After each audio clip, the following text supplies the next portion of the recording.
Hi, hello. Welcome to another episode of Isaiah's Newsstand. It's your host, Isaiah Edwards. The date is October 9th, 2022. I feel like we are definitely in spooky territory. I mean, Halloween haunts open, haunted houses are open. It's costume time. So, definitely get into the vibe. Granted, a lot of my friends are into Halloween a lot. Like if they could just have like eternal Halloween, they probably would take that. Trying to think. Like a lot of them get into it around September, which I don't really like because I feel like it kind of crowds into my birthday time. You feel me? Yeah, I'm not a spooky guy per se, but I do. I like it. I like the energy sometimes. The aesthetic's okay. It's cute. It's nice. But I know. You guys didn't come here to talk about pumpkins and Halloween, and we're not there yet. It's not what this podcast is about. But personal thoughts and musings, I guess you could say. Um, what else am I musing about right now? Maybe not so much right now, but today. Ever since I went to La Rosa's, I've been thinking about aioli. Aioli. It's been permeating my brain. But apparently, they have this like aioli sauce, and someone had gotten it with their wings and let us try some. And now I've tried some aioli stuff at Chameleon, another pizza place I've referenced, talked about. And I'm really thinking like maybe aioli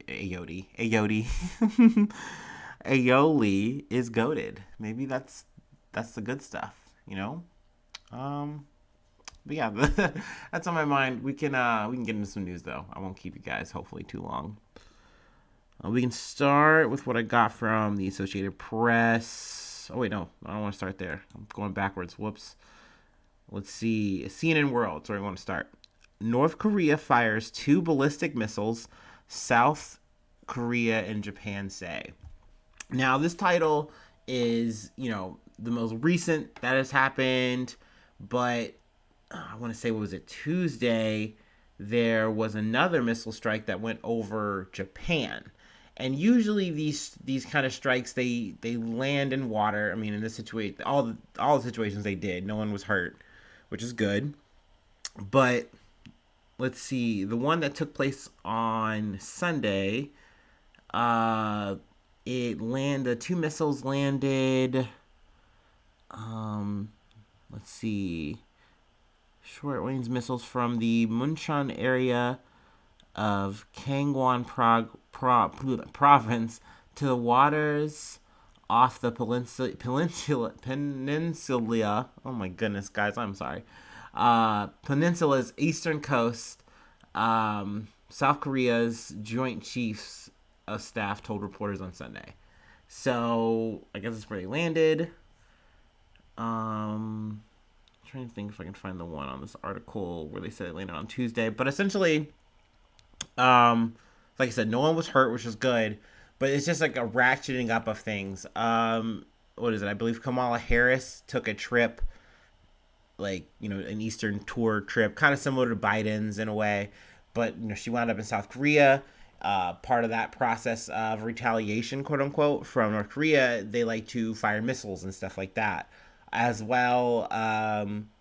South Korea, Japan, all these places, they do have military drills and stuff that they do, and that is often another thing that they do. North Korea does in retaliation, which is like fire missiles and stuff to show their force and might.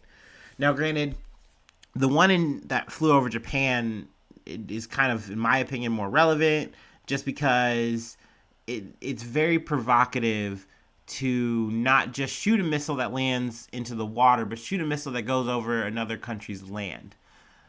Because I mean, you never know what could happen if a missile had a failure, what have you. If there was a vessel, like a sea vessel, in the area where you're shooting that missile, something happens. It's just all big deal shit. So definitely kind of put the conversation, a little bit more ratcheted up in the news this week. So that's why we're here talking about it. Let's see. Okay, yeah. The U.S. imposed new sanctions Friday following North Korean recent ballistic missile tests. That is from the U.S. Treasury and State Department. Um, think that's really all I really want to do with this article. Yeah. Moving on, but staying with CNN, because it's CNN Entertainment. Alec Baldwin reaches settlement with Helena Hutchins' family. Now, this is a civil, settlement, and the criminal investigation is still ongoing. But Alec Baldwin and not just Alec Baldwin, but trying to think who else is involved. Just like the filming company, as well as the film production companies. So it's like multiple. Its producers and other key members of the crew. Oh, that's sorry, I'm kind of a little bit sloppy here. The lawsuit filed in February in Santa Fe against Alec Baldwin, the film's production companies, its producers, and other key members of the crew alleged numerous industry standard violations. So essentially, on the civil end, this has all kind of been, kiboshed. It's an undisclosed amount, but let's see. Matthew Hutchins, the widower of Helena Hutchins, was killed on set, and he will be the executive producer. Excuse me. Let's see. I'll read this quote. It's a little bit long. We have reached a settlement subject to court approval for our wrongful death case against the producers of Rust, including Alec Baldwin and Rust Movie Productions, LLC. As part of that settlement, our case will be dismissed. The filming of Rust, which I will now executive produce, will resume with all the original principal players on board in January 2023. I have no interest in engaging in recriminations or attribution of blame to the producers or Mr. Baldwin. All of us believe Halnia's death was a terrible accident. I am grateful that the producers and the entertainment community have come together to pay tribute to Helena's final work. And that was Hutchins in the statement. Excuse me, I got a bug in my throat or something.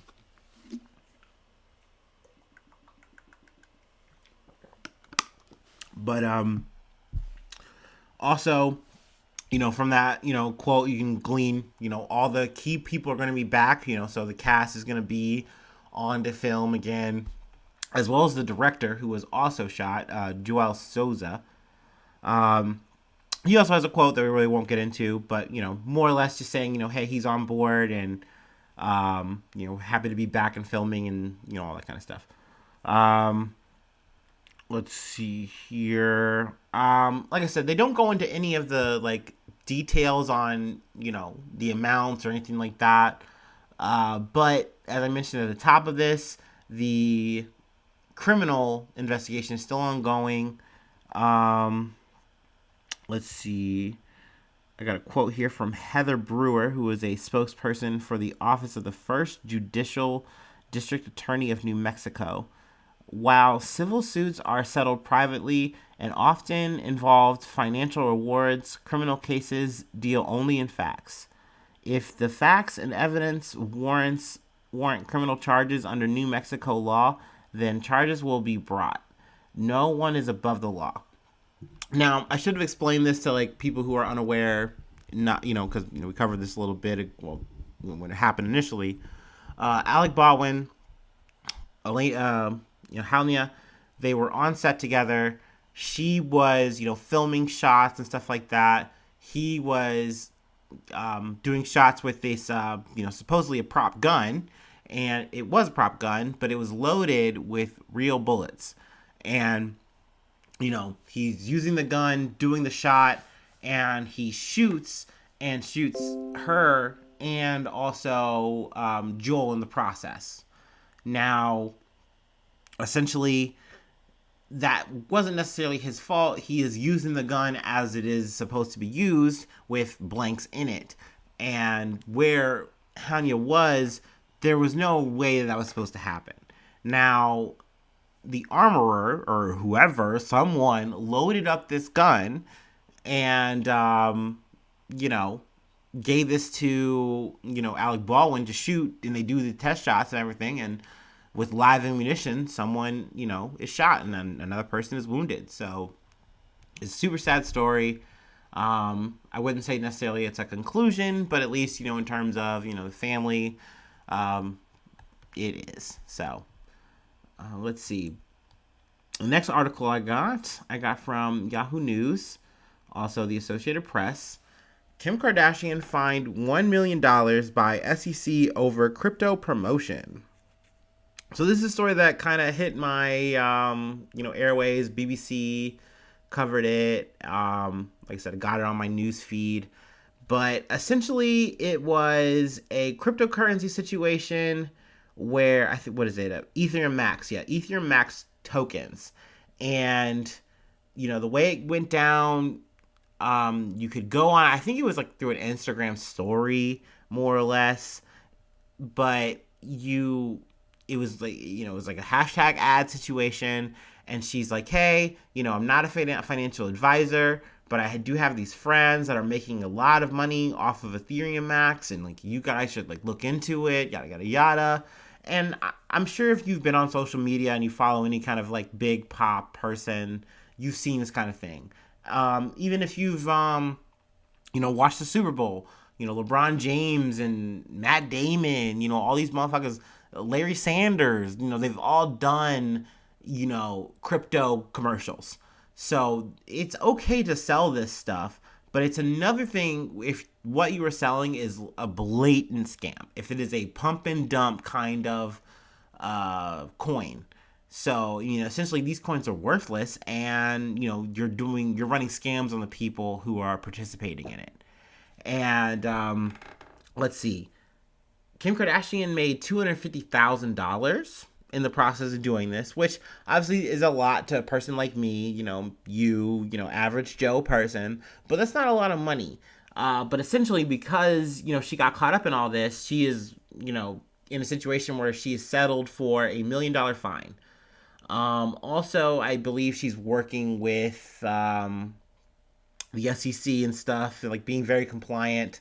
And granted, once again, for Kim Kardashian, $1 million is a slap on the wrist. It is something that you can take the hit on. But she's also not allowed to engage in any kind of investment sales, like investment promotion, for like 3 years.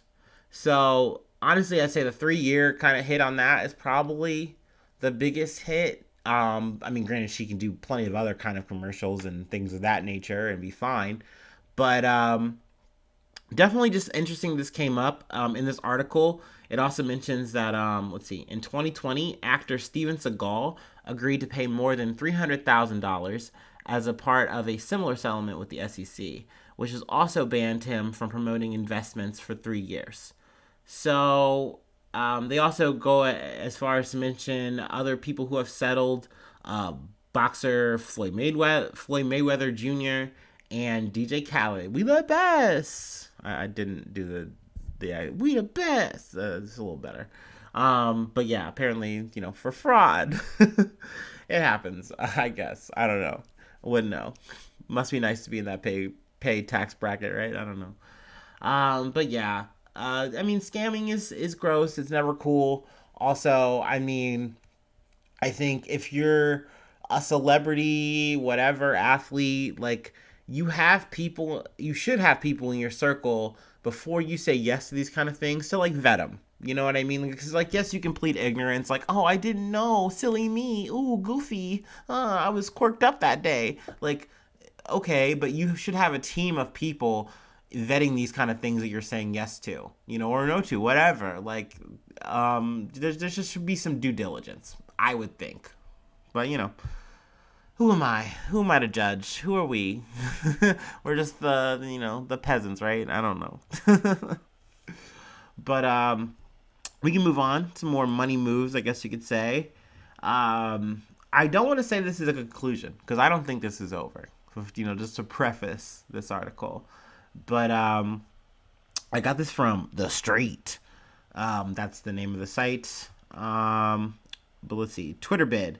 Elon Musk is back on with his $44 or $44 billion deal. I don't know, is back on with his 40. I don't like that title. I'm actually reading it out loud, and this is like, I mean, hey, I shouldn't be critical. Thank you for the source, but yeah, essentially, there's been a big backtrack before we actually get into the litigations. I believe they were set to go in October 17th. Um, so like a week and a half away, they were meant to go into court to deal with this stuff. Now, granted, there's something I didn't cover, but I guess we can kind of say a little bit of a tangent. But Elon Musk, his texts came out as part of like a defamation, or not defamation, I don't know what the word is. I'm looking for the legal jargon here. But as part of the legal stuff, the discourse, he had to disclose his text messages. So all of them have kind of come out now. They're like a part of like the record of this. So it was just weird to like see and read just the text messages between him and all these like people. Obviously the main parts were, texts between like him and the Twitter executive. Gosh, I cannot get his name off the top of my head. Sorry about that. But it was like him, some other people who were involved in the loss or in the deal. Just trying to like say, well, hey, what's going on with this? If you're actively kind of bashing, Twitter, but are we still going through all this? What's going on? Can you like take time? As well as like texts between like him and Joe Rogan, which was really kind of corny. Like, I don't know, they were so hyped. Like, he's like, oh, I'm so glad you're gonna get Twitter, bro. That's awesome. Finally do something about like the woke mob agenda bullshit. It's just silly. Just whatever. Also, there's text, Elon Musk talking it up the whole deal too, saying like, hey, I want to get more money funding, to secure the deal and all this kind of shit, and that'll get you involved in it. I don't know, just more or less looking for investment, looking for investors. So all those kind of texts came to light, but essentially, Elon Musk has kind of pulled a 180 before the actual court is supposed to be in session, and is saying, hey, I'm down to the deal. Not only am I down to the deal, I'm down to the deal as is supposed to be. I want to do it. But he wants to do it, and he doesn't want the court involved. So he wants Twitter to say, okay, say yes to this deal for me, but we do not go to court. We do not involve them, nothing. And Twitter is saying, hold up, wait. Hold the phone, wait. We are down to do the deal, but we want to do the deal in court. We want to do the deal now with like court supervision, because look at the situation. It's been such a mess. And people are speculating, it kind of goes into it in this article as well, saying like, well, why is he coming back? Why is he coming back and taking the deal as is? But I mean, there's definitely some, like, I wouldn't say like behind the scenes stuff, but essentially, he has been trying to haggle and negotiate with Twitter about getting the price down, but to no avail. Twitter has just kind of been like, no, we'll just wait. We'll just wait to go to court about this. We're not going to do that here this way. We want the deal as is if you're going to take the deal as is. And so he's done that to not go to court. Now, also some things I've kind of come to understand too outside of this article, the price of this is very expensive. I mean, this being a very, I don't want to say legendary or epic. Those are corny words to use for this. But it's just like a landmark kind of thing. This is not common. This is not everyday shit. So it's taking a lot to get it all done. It's taking a lot of legal money to even do and get these people in the room to get it all down. So, I mean, it's possible he wants to avoid that part of it for sure. You're already bleeding out a lot of money already. You don't want to bleed more, but you're on the hook one way or another. I mean, if you're Elon. So, we'll see if he actually does wind up getting the ink on and dried on this. I don't know. At this point, I really don't care. Twitter's going to be Twitter. I think it's definitely potentially a bummer. I know some Twitter employees have kind of voiced their opinions and dismay, what have you, about Elon Musk taking over, because I mean, it's definitely going to be a lot of regime change type stuff, as well as like Twitter in and of itself becoming a private company. That's going to be different. How are the ads going to be? Are they going to stay? Are they going to go? What's going to be the vibe there?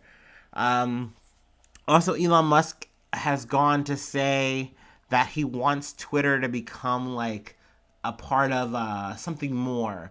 And I don't know if he meant to do this. I'm sure he thought he was like one upping here, but he was like, yeah, I want this to become like part of my like project. He didn't say project, but it's Project X. Like it's X. And it's like, what is that? And I'm sure that we're all supposed to be asking that question and wondering, but essentially it's like this super thing that he wants, and he wants Twitter to be a part of it. And he's said before he views Twitter as like a town square kind of thing. So I imagine it's like some future-y bullshitty thing that I don't know. He thinks is gonna be really cool and sound better than Metaverse, but it really isn't gonna be better than Metaverse. um, but yeah, wanted to talk about that. We'll see if there's any more plot twists and turns. I'm gonna talk about that part for sure, for sure. I know I'm like top peak Elon Musk hater, so I gotta get my fucking licks in. Um, and I wanted to end on some good news. Like I said, I know last episode was pretty heavy. If you got to listen to that, once again, appreciate you. But yeah, I wanted to end on a little bit of a high note. So we're gonna do that, and I'm gonna make sure I am attenuated, frequencied. Frequency is not a word. I'm sorry. Attenuated. I feel like that's the word I'm gonna go with. Final answer, but that might not even be it either. But you know what I'm about to do. You know what I'm gonna do.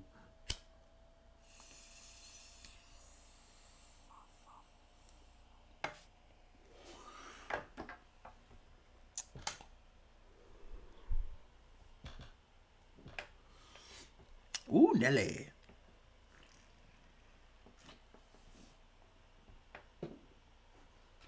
Ooh.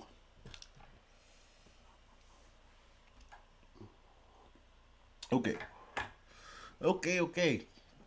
And we're back. I got this last one from AP News. Biden pardons thousands for simple possession of marijuana. Also, I like the names of the journalists on this one, even though I should probably mention them more often. My bad. But Zeke Miller, hell yeah, that's a cool name. And Chris Megirian. Shout out to Zeke Miller. Let's see. But yes, President Joe Biden is pardoning thousands of Americans convicted of simple possession of marijuana under federal law as his administration takes a dynamic step towards decriminalizing the drug and addressing charging practices that disproportionately impact people of color. So we like that part. We like that. Granted, this is kind of like a smaller thing. Obviously, this is not necessarily saying, oh, we've decriminalized marijuana now, it's legal now. That's not the case. Far from it. But, looking at, a state map, seeing what has been, decriminalized in a sense, has shifted to now, medicinal or even recreational in states. A lot of big moves have happened, and I'm very happy about that, as a user. In Ohio, we have it medicinally. I would definitely like to see more, advancement there. But it is nice. It's nice to be able to have, a medical card, have that at your disposal. Granted, it is a lot of money, but sorry about that. But it's worth it. It's good. But it is a good thing. This is a good thing. The pardoning, for sure. But sadly, it is limited. It is only on a federal level. Biden has called for governors to follow suit with this. I mean, New York is already an example of this. They've more or less decriminalized the shit out of it. At one point, they were like stop and frisk. They were doing the most. They were on some Giuliani ass bullshit. I mean, I don't actually know if it was only Giuliani. Maybe that was De Blasio. Was Blasio on that? I don't know. I'm not that on it. I'm not that poli-sci, sorry. But essentially, this is a dub. I like to take that. I like to celebrate that. But hopefully we see more progress in terms of like the state to state stuff. Republican governors, Republican heavy red states, I don't think you're going to see much of a change there. I think you really do have to flip it just to get it on the conversation, just to get it happening on a ballot ticket, But I mean, we'll see. It's one of those things, midterm stuff can always like affect a lot. It makes a lot of changes, and that kind of leads to the road of getting the things that you want. Obviously, you should go out and vote. I always implore people to do that. But I also know too that I get the feeling that you don't want to. I remember doing the most to get my dad to vote. And it happened. He did it, and hey, Obama, happened. Yay, awesome. But I look at where we are now, and it's like that shit didn't even matter. It didn't matter at all. That was just a moment, and even in that moment, nothing really happened. So I get the feeling of wanting to just say fuck it, don't do it. But I would also say that hey, I personally vote and intend on voting. I definitely know on the midterm stuff, I've definitely been lacking. I've definitely been one of those guys who's like, oh, I'll make sure to do all the majors. But, doing this podcast and just listening to other podcasts and doing my own research, it definitely, you see, like, if you try, you at least get to say that you had, a voice in the matter. You used your civic duty. But that's the thing. I like the sentence that way. You used your civic duty. Like people make it's like, oh, it's like you're supposed to do it, and like it's your duty, and it's like I guess, but like it's something that I choose to do. It's something I wake up and say, okay, I am making the choice to vote and cast my vote and be heard. But yeah, I mean, I do think that's the only way to make change in this shitty ass situation where you have two parties. But it is what it is. Once again, I want to talk about the dub. I want to talk about the wins. It is cool that people are going to, have that pardon. Even if you've already served, like that's something that's on your record, and now you have that like amendment to that can help you get jobs and things of that nature. Like that's important. Also, though, the pardon doesn't extend to like other like things. Like if you got convicted with an intention to sell or distribute, then you still have that. Also, if it's other drugs like cocaine, whatever, that's no good. One thing I did like, the article did make a good like mention comparison to that marijuana is still a Schedule 1 drug, alongside like heroin and like alongside heroin or whatever, but like fentanyl or whatever is still something that isn't. And that's kind of like weird because fentanyl is like in the streets doing damage to people. Meanwhile, people are just smoking, That's it. They're just chilling, smoking weed, relaxing. So I like that the AP, did that up. Hold on, let's see. Yeah, here's the sentence right here. Marijuana is currently classified as a Schedule 1 drug alongside heroin and LSD, but ahead of fentanyl and methamphetamine. So, that's fun. That's cute. Also, I like the kind of rhyme. Kind of had a little cadence to it. But that's all I got. I appreciate you for listening. You're a pal. You're a friend. I love ya. I do have a Patreon. Gonna put up some more bonus content on there. Hopefully this week. I don't see why not. Might not be as spicy as the last. I really don't want to hit a Kanye hole, and just never get out of it. But we'll see. I might stare into that abyss a little bit. I might not. But yeah, definitely gonna just try to put up more there. That's patreon.com/Isaiah News. Let's see. Free way to hit me up. IsaiahNews1@gmail.com. Hopefully you guys have an amazing week ahead of you. And hopefully I see you soon for some more good news. I love ya. Bye-bye. Mwah.